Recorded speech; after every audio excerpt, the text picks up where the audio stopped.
Hello, my dear students. How are you all? I hope you all are fine. So today in this video, we will discuss about the next part of the parts of speech, and that is conjunction. So you most welcome on Smart Study classes. So today in this video, we will discuss conjunction and its type. So this is the next video of the parts of a speech. So let's ready to study and to learn something about the conjunction. So you most welcome on again on the smart study classes. बहुत बहुत धन्यवाद है आप लोगों का इस video में। So video को पूरा देखिएगा और समझिएगा कि कंजक्शन क्या होता है, कंजक्शन के कितने टाइप्स होते हैं। चलिए हम लोग पढ़ते हैं एक एक करके और समझते हैं कि कंजक्शन क्या होता है। सो चलिए देखते हैं कंजक्शन क्या होता है। So, conjunction. A conjunction is a word used to join words or sentence together. यानी कि कंजक्शन ऐसा वर्ड है, कंजक्शन ऐसा वर्ड है जो क्या करता है, ज्वाइन करता है, जोड़ता है वर्ड को या फिर दो सेंटेंस को, दो वर्डों को या फिर दो सेंटेंस को जो जोड़ने का काम करता है। वो इंग्लिश ग्रामर में पार्ट्स ऑफ स्पीच में किसके अंडर आता है, कंजक्शन के अंडर आता है। तो कंजक्शन यही होता है कि या तो दो वर्ड को जोड़ सकता है या फिर तो सेंटेंस को जोड़ने का काम करता है। इसका एक और डेफिनेशन है, it is a connecting word. ये जो कंजक्शन है ये कनेक्टिंग वर्ड है। कनेक्टिंग वर्ड इसको क्यों कहा गया है, क्योंकि ये वर्डों को या फिर सेंटेंसों को क्या करता है, ये वाक्यों को जोड़ता है। तो यहाँ पे कंजक्शन का कुछ एग्जाम्पल से देखिएगा। So, that, it, while, although, as well as, but, until, otherwise, where, however, if, still, if, as if, therefore, because, as long as, and, when, where, unless, without, even if. ये कुछ words हैं जो conjunction के category में आते हैं। ये सब जहाँ पे सेंटेंस में यूज़ होते हैं तो दो वर्ड को या फिर दो सेंटेंस को जोड़ने का काम करते हैं। तो यही हमारा कंजक्शन था और आप लोग अच्छे तरीके से पढ़ते चलिए। और लास्ट हमारा टॉपिक है यही है कि ये पार्ट्स ऑफ स्पीच का। इसके बाद हम लोग आर्टिकल पढ़ेंगे। आर्टिकल भी हमारा पार्ट्स ऑफ स्पीच के ही अंडर आता है, लेकिन इंग्लिश ग्रामर में उसे अलग टॉपिक का नाम से अलग टॉपिक में दे दिया गया है, पार्ट्स ऑफ स्पीच के अंडर नहीं आता है, लेकिन हम लोग उसके बारे में भी पढ़ेंगे। तो नेक्स्ट जो हमारा टॉपिक होगा, जो हमारा बेसिक टू एडवांस जो ये सेशन चल रहा है, तो अभी हम लोग पार्ट्स ऑफ स्पीच पढ़ने के बाद इसके बाद हम लोग तुरंत स्विच करेंगे आर्टिकल के ऊपर। आर्टिकल में ए एंड द का यूज़ देखेंगे, कहाँ हम लोग यूज़ करते हैं, पूरी अच्छे तरीके से नोट्स के साथ आप लोग को एक्सप्लेन करेंगे। तो चलिए वीडियो को पूरा देखिए और जितना हो सके अपने दोस्तों में शेयर कीजिए वीडियो को। आज हम लोग फिर से अगला पॉइंट देखते हैं कुछ कंजक्शन के बारे में। क्या होता है कंजक्शन, हमने ये देख लिया कि कंजक्शन एक कनेक्टिंग वर्ड है या फिर दो सेंटेंस या फिर दो वर्ड को जोड़ने का काम करता है। कुछ और भी ध्यान देने वाली बात है, चलिए देखते हैं। तो देखिए क्या दिया हुआ है, ध्यान में देना है, conjunction must carefully distinguished from relative pronouns, relative adverb and preposition। यानी जो कंजक्शन है वो केयरफुली देखना है। ये और भी पार्ट्स ऑफ स्पीच में ये बटा हुआ है, किस में है, रिलेटिव प्रोनाउन के रूप में भी होता है ये सब वर्ड, और रिलेटिव एडवर्ब या फिर प्रीपोजिशन के रूप में भी ये सब यूज़ होते हैं। तो which are also connecting word, ये सब भी एक कनेक्टिंग वर्ड ही हैं। अनेक कनेक्टिंग वर्ड्स ऐसे हैं जिनका प्रयोग विभिन्न वाक्यों में रिलेटिव प्रोनाउन, रिलेटिव एडवर्ब या प्रीपोजिशन के रूप में होता है। यानी कि और भी कनेक्टिंग वर्ड कुछ हैं, जैसे है रिलेटिव प्रोनाउन है, रिलेटिव एडवर्ब है या प्रीपोजिशन है, ये भी कनेक्टिंग वर्ड के रूप में ही यूज़ होते हैं। तो चलिए देखते हैं कि कंजक्शन को पहचानने की क्या ज़रूरत है, यानी कैसे हम लोग कंजक्शन को पहचानते हैं। तो है, साथ ही कंजक्शन के रूप में भी यानी ये जो वर्ड्स है वो कंजक्शन के रूप में भी यूज़ होता है, प्रीपोजिशन के रूप में भी यूज़ होता है, रिलेटिव प्रोनाउन के रूप में भी यूज होता है और रिलेटिव एडवर्ब के रूप में भी होता है। तो चलिए आगे देखते हैं क्या दिया है। इस स्थिति में हमें यह जानना चाहिए कि उक्त शब्द कंजक्शन है या नहीं। इस संदर्भ में हम सूत्र रूप में यह समझ लेना चाहिए कि कंजक्शन के जोड़ने का काम करता है, इससे अतिरिक्त कोई और काम नहीं है। यानी कि हम लोगों ने क्या पढ़ा, क्या सीखा कि जो कंजक्शन का काम होता है, वो केवल वर्ड या फिर सेंटेंस को ज्वाइन करने का काम होता है और दूसरा कोई काम नहीं होता है। तो हम लोग जहाँ भी वर्ड देखेंगे केवल वो दो सेंटेंस को या फिर दो वर्ड को जोड़ने का काम करेगा। कंजक्शन का मात्र एक ही काम है कि वो ज्वाइन करेगा, जोड़ेगा वर्ड्स को, और दूसरा कोई वर्ड उसका यूज नहीं है। फिर देखते हैं हम लोग अगला point. So this is my next point, note करके कुछ दिया हुआ है, देखिएगा। प्रीपोजिशन जिस नाउन या नाउन इक्विवेलेंट के पहले लगा रहता है उसका संबंध वाक्य के किसी खास दूसरे शब्द या शब्दों से कराता है, जबकि अन्य कनेक्टिंग वर्ड जोड़ने के अतिरिक्त अन्य कार्य भी करते हैं। यानी कि जो प्रीपोजिशन है वो क्या करता है कि नाउन या फिर नाउन इलेक्टिव के पहले आकर लगता है और वाक्य के किसी खास दूसरे शब्दों का क्या करता है, अर्थ बताता है, खास सेंटेंस के मतलब उस वर्ड के कुछ खास उसके वर्ड के बारे में बताता है, जबकि अन्य जो कनेक्टिंग वर्ड है जोड़ने के अतिरिक्त अन्य कार्य भी करते हैं। और भी जो कनेक्टिंग वर्ड है जैसे प्रीपोजिशन सॉरी रिलेटिव प्रोनाउन हो गया, रिलेटिव एडवर्ब हो गया, उन लोगों का काम जोड़ने के अतिरिक्त और दूसरे काम भी होते हैं। लेकिन कंजक्शन जो है वो केवल और केवल क्या करता है, केवल और केवल ज्वाइन करता है, जोड़ने का काम करता है। यहाँ पे कुछ एग्जांपल है। This is the car that I bought yesterday. This is the car that I bought yesterday. यहाँ पे क्या है कि ये जो कार है वो हमने यस्टरडे खरीदा, यानी यस्टरडे उसको बाउट किया है।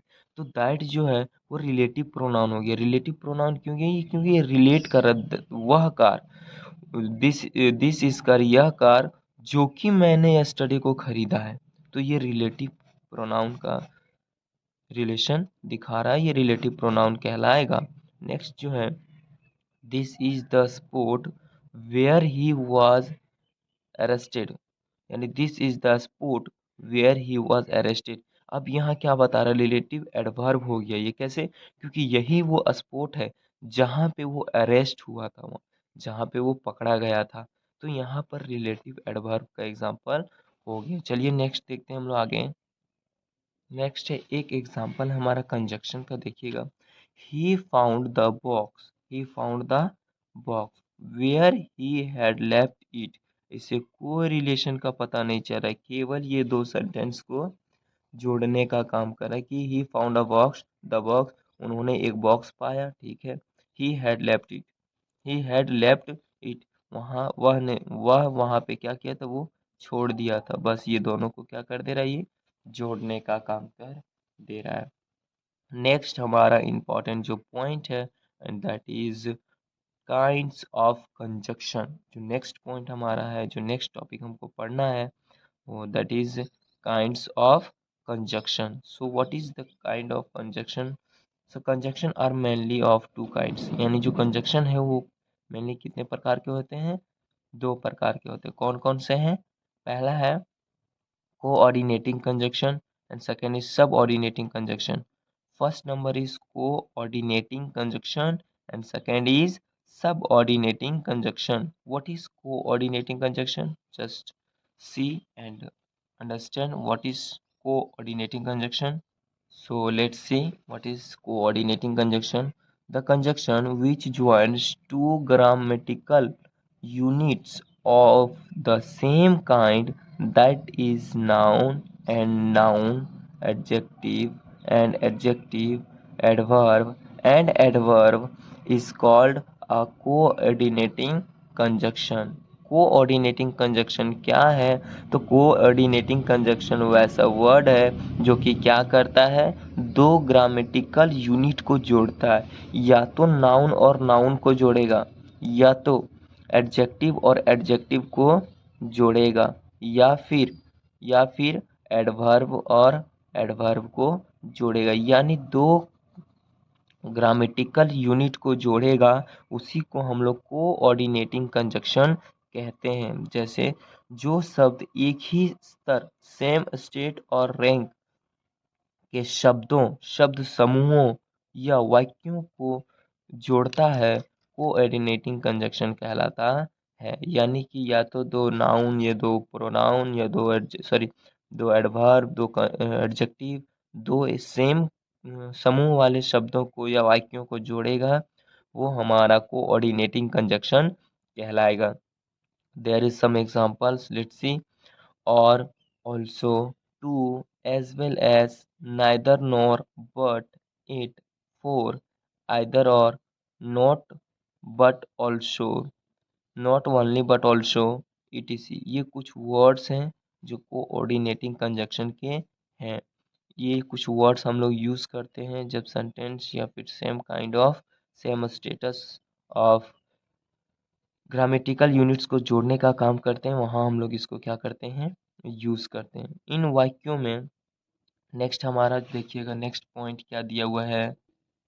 नेक्स्ट हमारा पॉइंट देखिएगा, इन वाक्यों में इटैलिक वर्ड्स कोऑर्डिनेटिंग कंजक्शन है। यानी इसमें कुछ वर्ड्स है जो इटैलिक है, यानी टेढ़ा किया होगा। तो आप लोग को टेढ़ा, जब मैंने लिखा तो ये टेढ़ा तो नहीं कर पाया, तो हमने उसको अंडरलाइन कर दिए। हमने क्या कर दिया, उसे अंडरलाइन। ध्यान से देखिएगा। चलिए देखिए क्या दिया है कि इन वाक्यों में अंडरलाइन वर्ड कोऑर्डिनेटिंग कंजक्शन है। यानी यहाँ पे कुछ एग्जांपल्स हैं। इन एग्जांपल्स में आपको क्या देखना है कि कुछ अंडरलाइन किया हुआ वर्ड है जो कि कंजक्शन है। कैसे, देखिए, Mohan and Sohan are brothers. यानी मोहन और सोहन जो है क्या है, भाई है। तो ये और केवल जोड़ने का काम कर रहा है। देखिए मोहन और सोहन को क्या कर रहा है, जोड़ने का काम कर रहा है।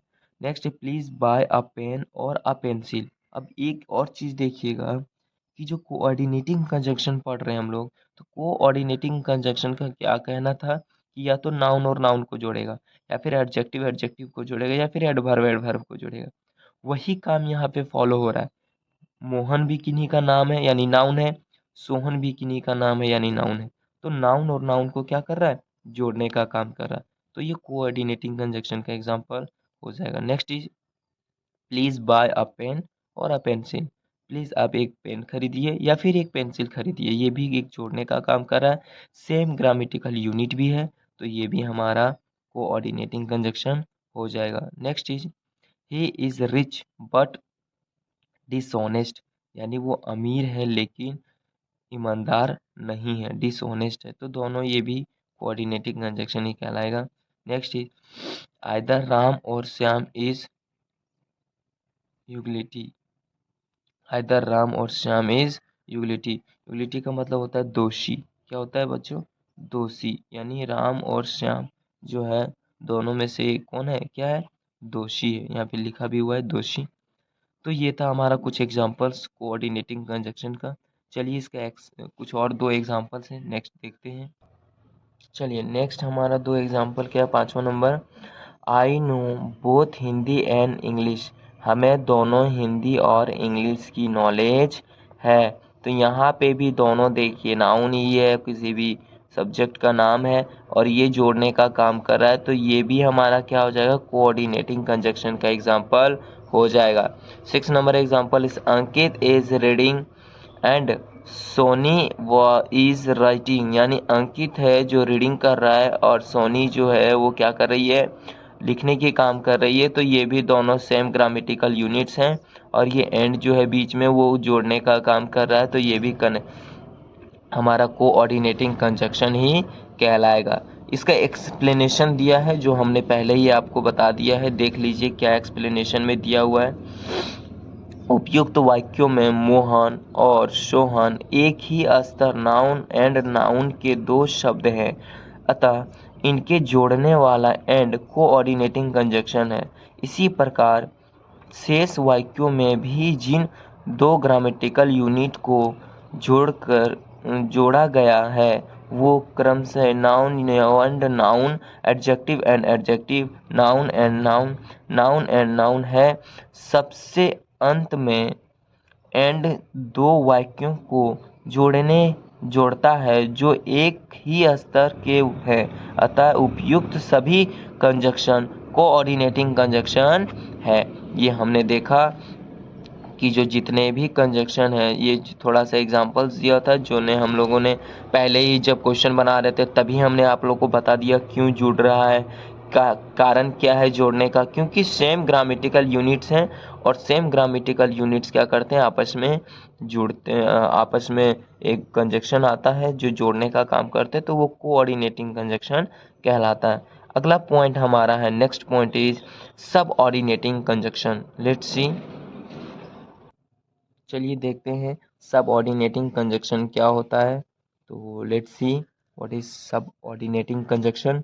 The conjunction which joins a subordinate clause to a principal clause is called a subordinating conjunction. यानी कि कंजक्शन विच ज्वाइंस, यह ऐसा कंजक्शन जो ज्वाइन करता है subordinate clause to a principal clause is called a subordinating conjunction. यानी जो subordinate clause होता है वो जोड़ता है प्रिंसिपल क्लॉज को, उसी को हम लोग सबऑर्डिनेटिंग कंजक्शन कहते हैं। देखिए क्या दिया है, a subordinating conjunction joins a clause to another on which it depends for its full meaning. यानी कि वैसा कंजक्शन, ये दूसरा डेफिनेशन है कि जो सबऑर्डिनेटिंग कंजक्शन होता है वो क्लॉज को जोड़ता है another which is depend on the full meaning, उस पर जो डिपेंड करता है। इसका हिंदी भी दिया हुआ है नीचे, ध्यान से देखिएगा क्या है। जो कंजक्शन सबऑर्डिनेट क्लॉज को प्रिंसिपल क्लॉज या मेन क्लॉज से जोड़ता है वह सबऑर्डिनेटिंग कंजक्शन कहलाता है। चलिए हम लोग देखते हैं इसके एग्जांपल से क्या होता है सबऑर्डिनेटिंग कंजक्शन। यहाँ पे कुछ एग्जांपल्स हैं, देखिए सबऑर्डिनेटिंग कंजक्शन का, जैसे कि so, till, when, after, before, as if, as, since, माफ कीजिएगा, as, since, until, where, unless, whether, if, that, while, because, as, thought, so, there, so that।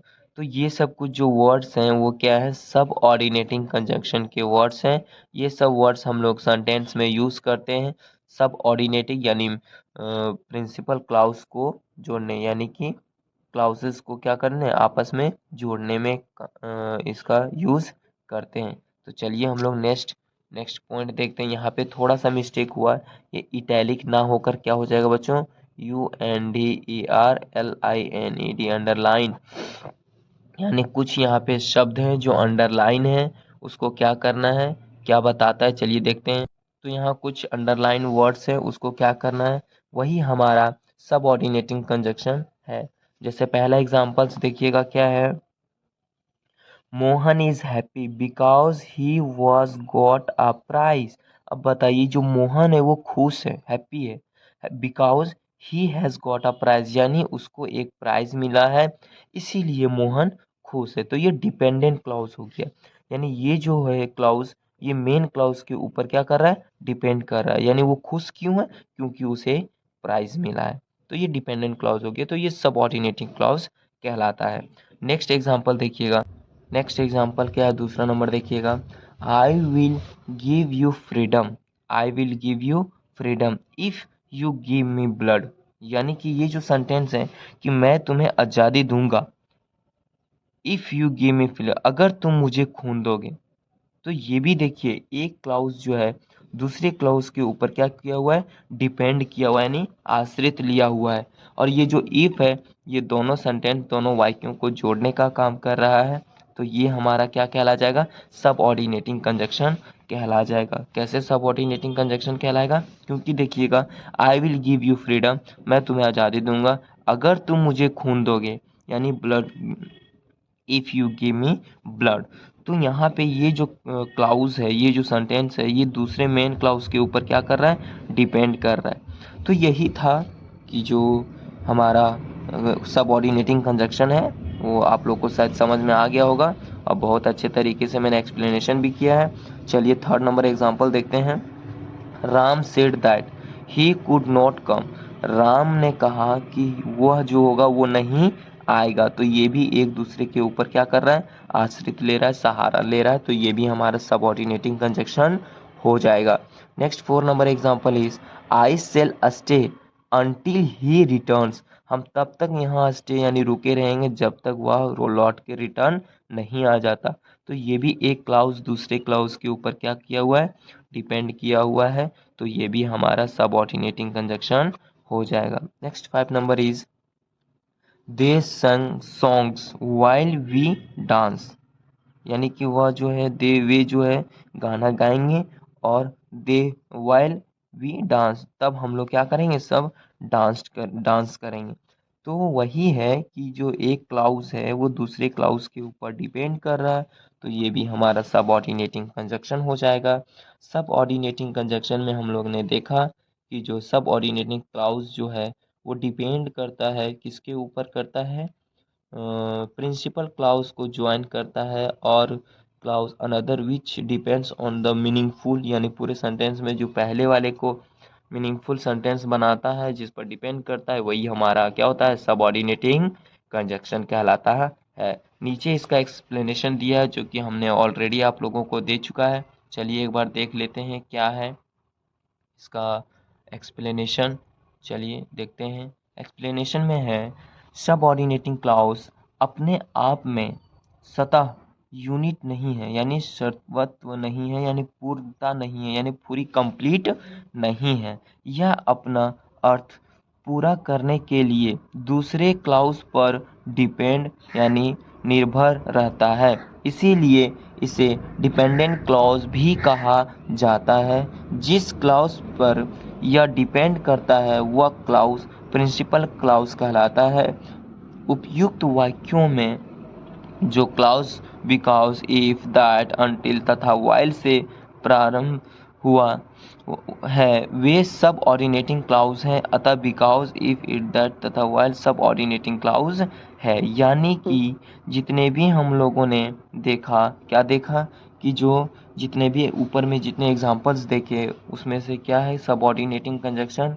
और वो जितने भी वर्ड्स यूज हुए हैं वो बिकॉज, इफ, ये सब क्या है? हमारे प्रारंभ में सबऑर्डिनेटिंग क्लाउज है जो कि दूसरे क्लाउज के ऊपर डिपेंड करता है और जोड़ने का काम करता है।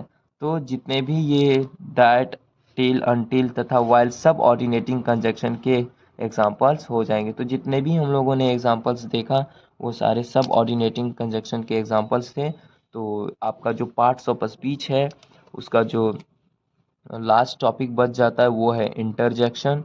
लास्ट टॉपिक आप लोग को हम कल अगले वीडियो में पढ़ाएंगे। आज के लिए इतना ही है, तो धन्यवाद, थैंक यू। आज आपका जो है कंजक्शन का चैप्टर जो हो गया वो द एंड हो गया है और हम लोगों ने बहुत अच्छे तरीके से एक्सप्लेनेशन एग्जाम्पल के साथ देखा। आशा करते हैं कि आपको ये समझ में आया होगा। तो thank you, thanks a lot.